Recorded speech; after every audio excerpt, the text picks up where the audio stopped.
So we're going to talk today about what we call significant figures, Sig Figs for short. Sometimes it's called significant digits, Sig Digs for short, but most of the time here in BC we call it Sig Figs. These are the science rules for rounding off.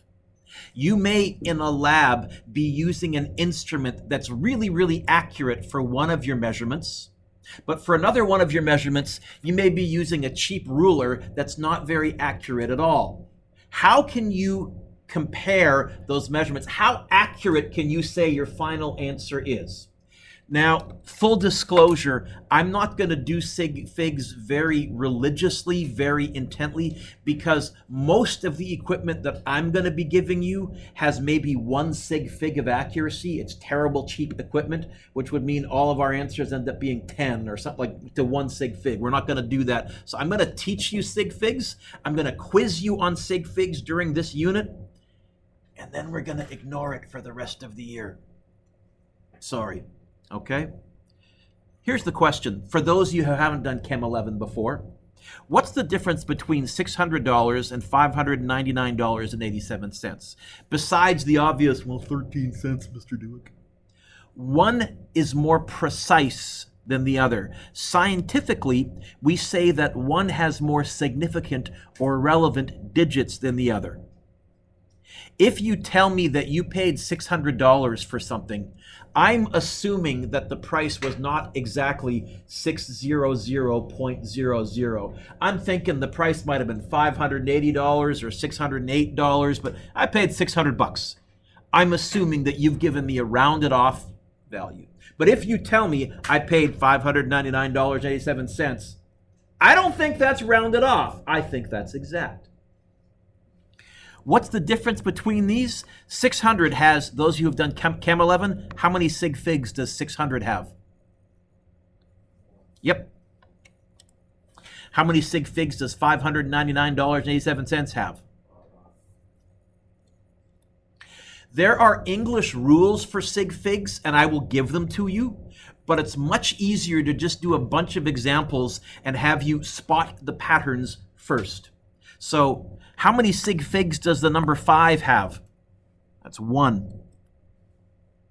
How many Sig Figs does the number 12 have?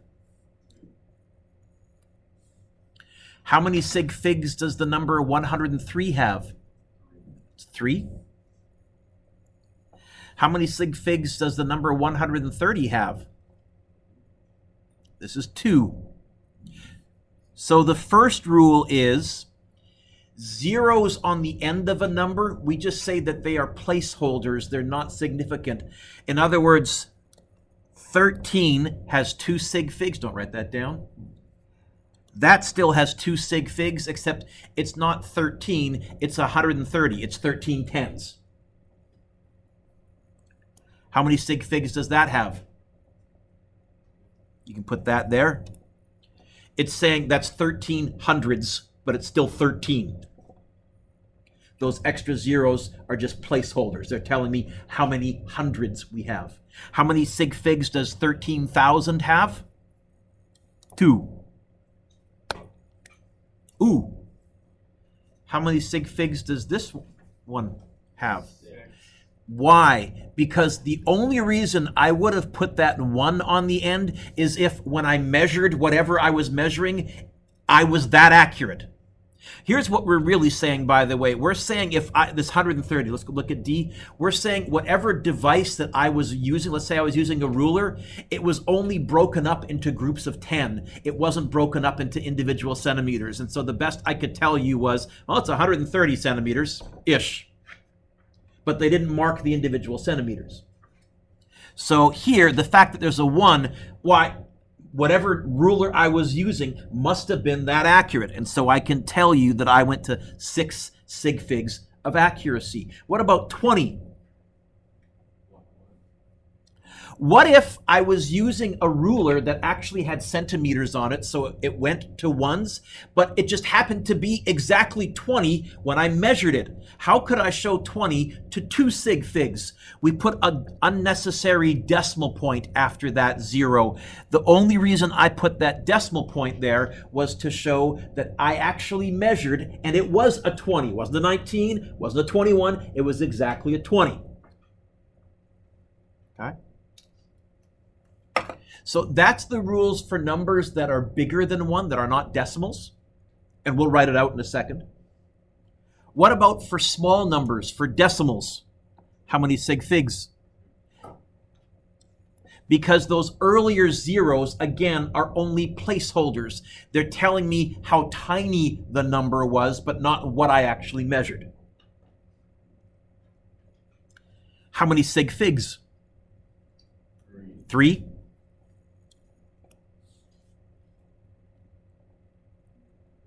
M is tricky. How many sig figs?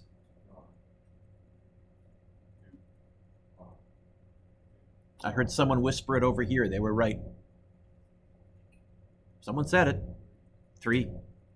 Because here's what happened. First of all, the 6 and the 2 are significant. Why would I add that extra 0? It must be that the ruler that I was using when I laid it down, there was a 0 right there. Not a 1, not a 9, not a 5. It was a 0. Otherwise, why would I have added an unnecessary 0? I must have added it because it was significant.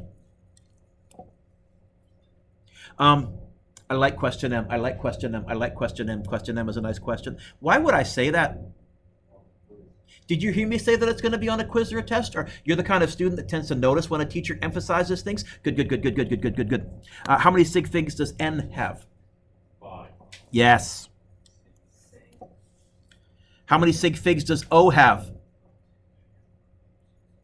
9. Yeah, all of them, right? 1, 2, 3, 4, 5, 6, 7, 8, 9, but not the 0 in front of the decimal. How many sig figs does 20.00 have? 4. It's 4. Otherwise, why would I have added those zeros? The device that I was using must have been accurate to 2 decimal places, and it just so happened that when I measured it, those 2 decimal places were both zeros. Scientific notation is the easiest to get the number of sig figs. How many sig figs does 7.35 times 10 to the 8 have? 3. How many sig figs does 7.350 times 10 to the 8 have? 4. How many sig figs does 7.3500 times 10 to the 8 have? 5. Because when you're writing a number in scientific notation, you only write the significant digits. They're not significant, you don't need to put them there. Okay? Well, it's going to get, it depends on how you do it. If you give the rule, I used to give the rule first, it was confusing. I'd do a bunch of examples first, and you'll notice now I'm giving you the rule, which is kind of backwards, but I've found kids pick it up a little better. So what are the rules for sig figs if you're someone who needs to have the rules to study from, to put on your little flashcard or whatever? First of all, any non-zero number counts. 456, how many sig figs? 0.9723, how many sig figs? So if there's no zeros, just count. It's when there's zeros, the rules change a little bit. Zeros to the left of a decimal point count? What do you mean by that, Mr. Dewick? 690, how many sig figs? 3. 690, how many sig figs? 2.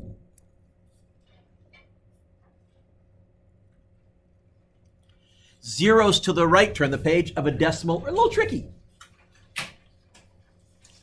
If there are non-zero numbers to the left of a 0, they count. Otherwise, ignore them. 67.00, how many sig figs? That's 4. 67.0001, how many sig figs? That's 6. But 0.00035, not 5 sig figs. 2.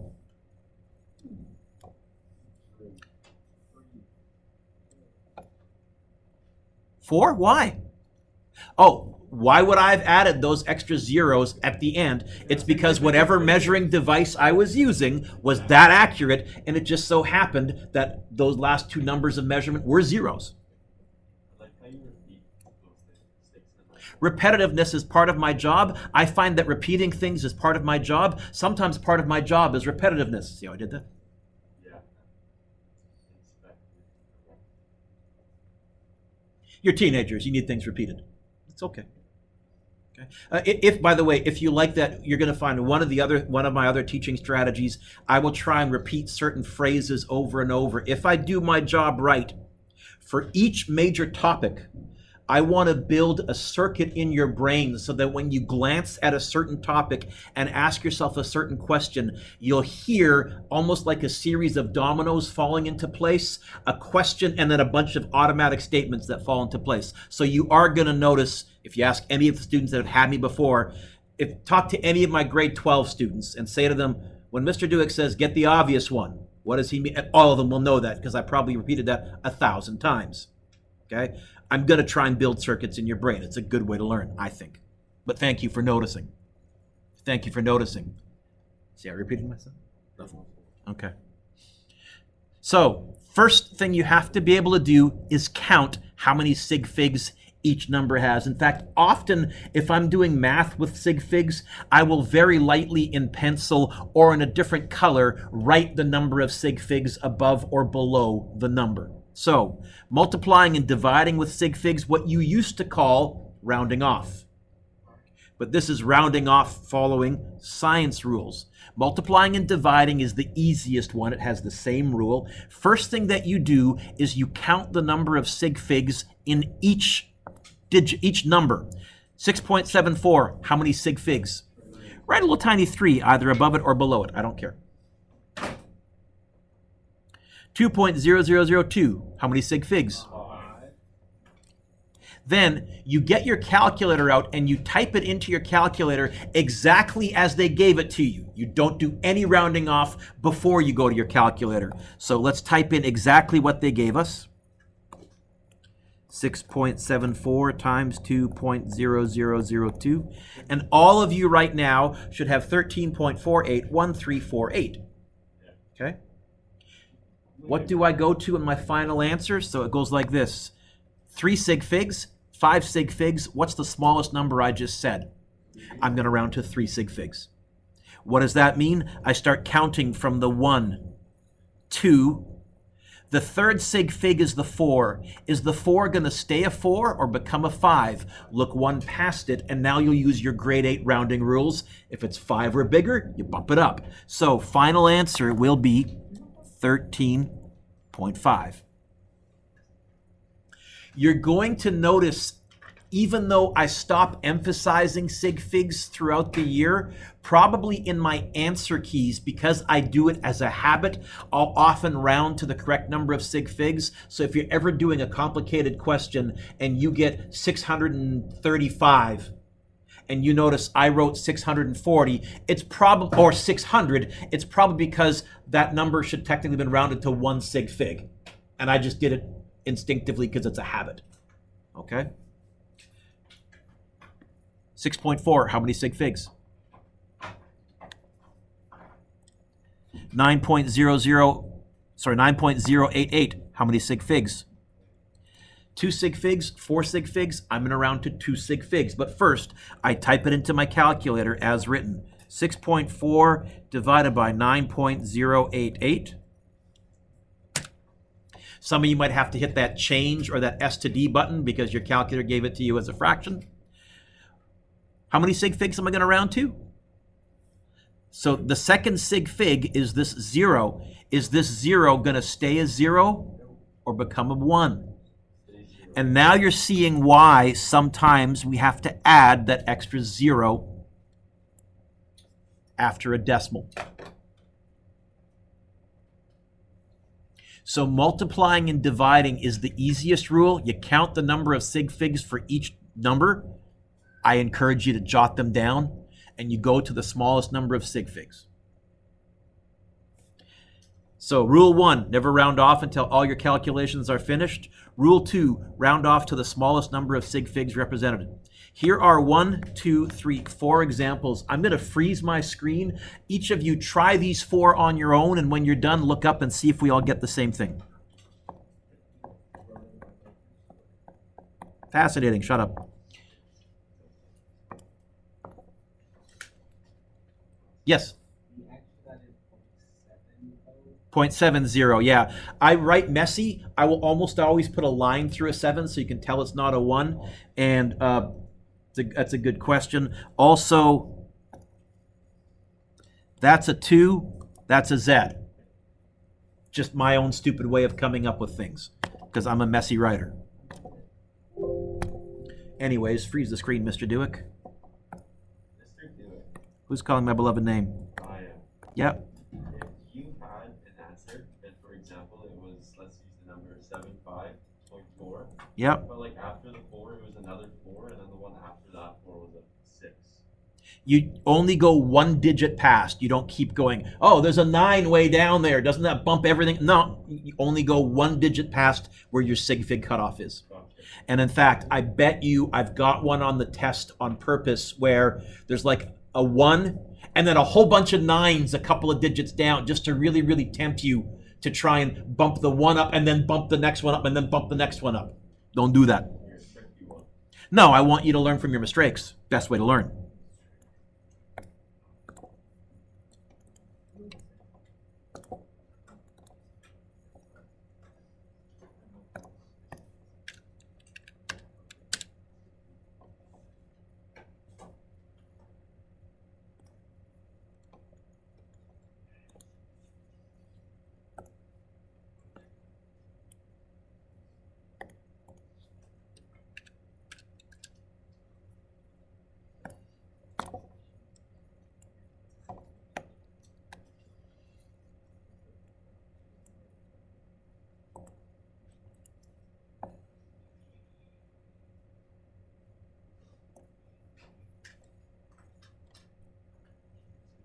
Give me 1 second, whoever that is.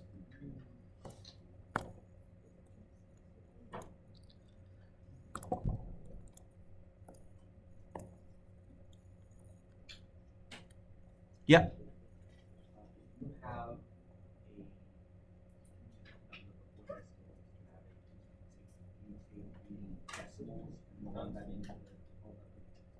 Let's find out.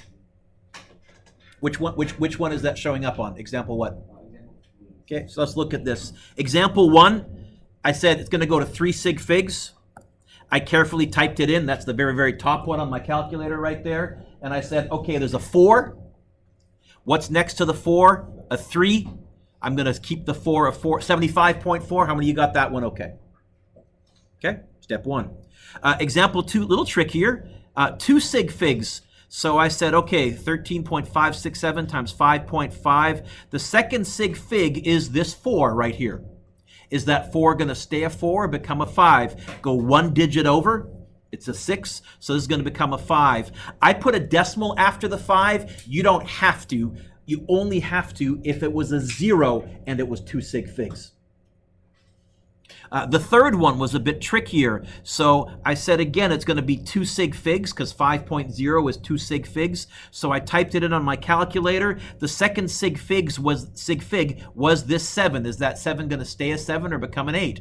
Go over 1. It's an 8, so it's going to become an 8. So 68. The last one was even trickier. That 5 is only 1 sig fig. I noticed it was exactly the same equation as I just typed, so I didn't bother retyping it. I just said, I guess it's going to be this answer rounded to 1 sig fig. That's the 6. Is the 6 going to stay a 6 or become a 7? It's going to become a 7, but I can't just go like that because the answer isn't 7. It's definitely 70. And if I put a decimal after that, I would mark that wrong because you would have been telling me that you'd round it to 2 sig figs. Did I answer your question okay? Yes. Okay, I figured I would. So far, so good? Sadly, that's the easy one. The adding and subtracting one is a little bit trickier. Okay, it's a lot trickier. Okay. The reason it's trickier is you're still counting, but you're not counting sig figs. Instead, what you're going to count are decimal places. So if I'm adding 4.567 plus 9.0, next to the 4.567, how many decimal places does 4.567 have? 3. Right, a little tiny 3. How many decimal places does 9.0 have? 2. One of you is correct. 2. One? 1. What is the decimal place? Point what? Okay. Don't count sig figs. We're counting decimal places, spots after the decimal. What's the smallest number that I just wrote? I'm going to round to 1 decimal place. And you'll notice I have not mentioned the word sig figs in my explanation anywhere. I counted decimal places. I counted decimal places. I'm going to round to decimal places. So it's going to go 4. First of all, as before, we don't round off on our calculator. 4.567 plus 9.0. Although probably typing the 0.0 didn't make a difference to my answer. I'm going to round not to sig figs, to 1 decimal place. I'm going to round to the 5. Is that 5 going to stay a 5 or become a 6? How do you know? Okay. So final answer, 13.6. Oh, I covered up the decimal point. How many sig figs does my final answer have? Notice none of my previous numbers have 3 sig figs anywhere. The adding and subtracting rule, Darman, is a little different. It's decimal places. Is it easy to get them mixed up? Yes, it's easy to get the rules mixed up. I haven't come up with a dumb, stupid way to keep them straight. I'm working on it. All I can say is practice and keep them straight. Usually, one of my skills you'll find I'm pretty good at coming up with really stupid ways to remember stuff. So stupid that they're like, oh, that's Captain Obvious. I've got nothing yet. I'm working on it. So what's the rule? Use all the known digits in the calculation. Round off to the last decimal place that both numbers have in common. In other words, round off to the fewest number of decimal places. So here's an example. I'm not going to go 5 sig figs, 3 sig figs, 5 sig. No, that would be if I was multiplying and dividing. I'm going to, Jaden, count decimal places. Jaden, my friend, how many decimal places does 19.324 have? 4.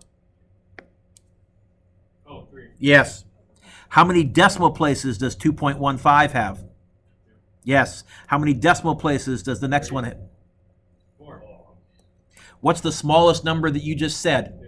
I'm going to round to 2 decimal places. Type it into my calculator as is.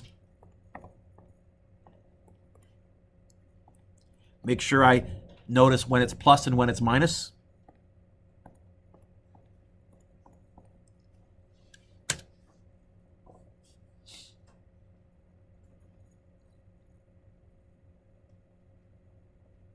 What digit is sitting on the second decimal place?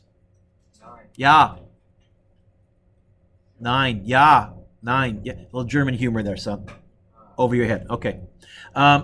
Yeah, the number 9 is sitting there. Is that 9 going to stay a 9 or become a 0? 0. And that's going to bump the 7 next to it up to an 8. But that's where it stops. It doesn't keep going up. Okay? So it's going to be 12.80. That's why that 0 has to be there. It is a significant figure. It has 4 sig figs. That's a fluke. Oh, no, wait a minute. None of these numbers have 4 sig figs. Sometimes they will, but in this case, no.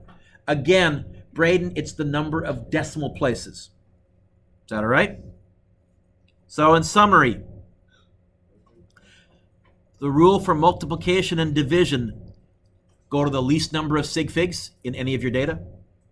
The rule for addition and subtraction, least number of decimal places in your data.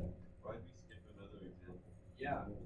It's like, If you're really, really clever, you'll notice that this example is identical to... Are there more examples on your handout? Yeah. Oh, really? Yeah, the one that just says minus 12 with no decimals. So I printed up an old lesson. Give me a second then here, Mr. Duick. It's okay. Thank you. There we go. Okay, let's do this next one. Oh, better yet, why don't you try these 3 examples on your own? I won't freeze my screen this time. I'll do them up here. Folks, be with me, please. I'll do them up here, but you can look up if you're stuck. Try them on your own.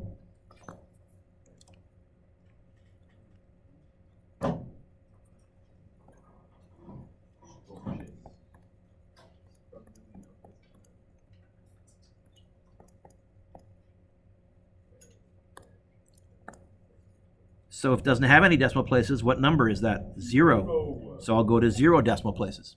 Is that okay? That should consistent still?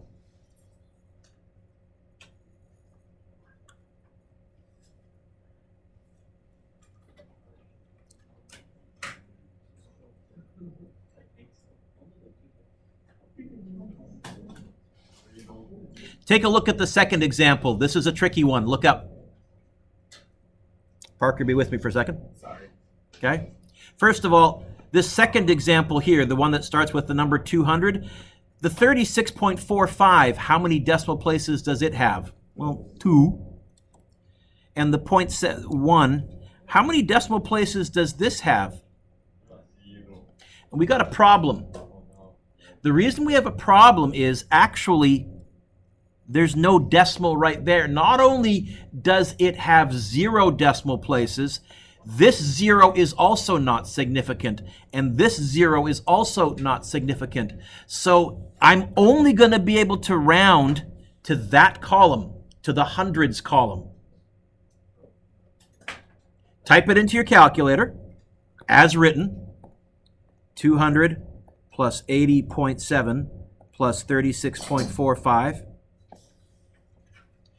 The only column that I can say is accurate, because the only column that has a significant digit in everything is the column where the 3 is, right there. So I'm going to round, now I'm not saying to decimal places, because since we're bigger than 1, I'm going to round to columns. This column, it's 300 is all I can say. 1 sig fig of accuracy. All I can say. Very similar for this next example. Again, 3 decimal places, 2 decimal places. Uh-oh, I can only go to that column. I'm lazy but organized. When it's decimal places, I write the number. When it's columns, I just put an arrow above the column, and that usually is enough to get my attention to say, okay, I guess I'm going to round to that column. Type it into my calculator, 400 plus 8 point. Okay. Pause the video.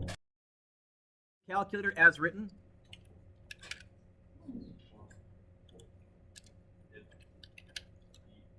Okay. Well, in this case it is, but it might, what if there's a chance that the digit after the 4 instead of a 0 might have been a 5 or a 6 or a 7. Well, then it would have been 500. Okay, so I type it in. Okay, sorry, that's a lie. In my homework, because in my homework I'm always trying to become an expert, honestly, I would have done that one in my head. On a test or a quiz, I'll type in 2 plus 2, because the number of times I made a dumb mistake, my classic one is still, I'll go 2 times 3 is 5, because my brain added them instead of multiplying them. I've just learned tests, quizzes, I type everything in just so I don't trip on my brain, because I'm a perfectionist. In my homework, I'll try and do stuff in my head. Anyways, the final answer here would be 400. Not 400 with a decimal, just 400. Is that okay, Malcolm? Okay. So what's your homework? Every question here, I did give you the answers, I think, at the end. Yep, there's the answers at the end. You can do the questions right on this sheet if you want. You can do them on a piece of paper if you want. I don't care. It's 9:37. I'm going to give you till about 10:15-ish. That'll probably allow most of you to get any homework from yesterday done and today. One of the things I will try and do, and I can't do it with the quarterly system as much as I would like, if you have me next year on, and we're in either a semester or a linear system, I try not to assign homework on weekends. I will try and do that. Every once in a while, though, I'll have to give you homework on weekends because the quarterly system sucks. But For what it's worth, I'm front-end loading a little bit here, and then tomorrow we'll probably get through one lesson and give you most of the class to work on it. Okay? So you've got about 45 minutes or so, well, half an hour at least, you can work on the homework. Mr. Duick, I really appreciate